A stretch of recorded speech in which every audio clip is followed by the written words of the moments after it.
White House staff members warned that the National Enquirer was planning to publish a negative article about us unless we begged the president to have the story spiked. We ignored their desperate pleas. What exactly happened there, to the extent you're comfortable talking about it? Well, I mean, I'm comfortable talking. I mean, I think we have to talk about it now because it explains the relationship and his really strange obsession with this show, and in particular, it's really disturbing obsession with Mika.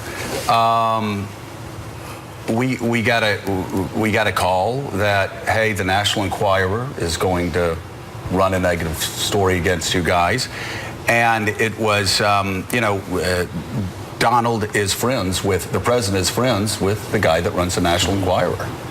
And they said, if you call the president up and you apologize for your coverage, then he will pick up the phone and basically spike the story. I had, I will just say, 3 people at the very top of the administration calling me. And the response was like, are you kidding me? I don't know what they have. Run a story? I'm not going to do it.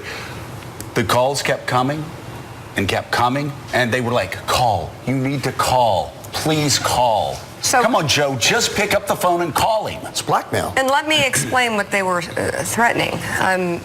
They were calling my children. They were calling close friends. You're talking about the National Enquirer. The National Enquirer is harassing your children, your daughters, who are teenagers. Yeah. And it's, and then Joe in turn is getting calls from the White House. By the way, they're also, I was at Mika's house for a few minutes and came out, and there was a guy in a van that was staked out there watching. It was clear that he was from a tabloid, and he started asking questions. And then after all this started happening, that's when we started getting calls from the White House saying, if you call, you need to call the president, and we'll... And our response, talking to my ex-husband, talking to Joe, talking to my kids, was, screw it, let them run it.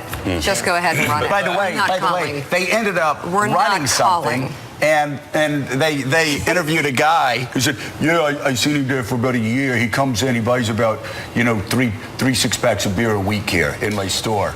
I've never bought a beer. You can check it out. I'll be Gary Hart here. Follow me around. I've never bought a beer in my life. From a convenience store, from a bar.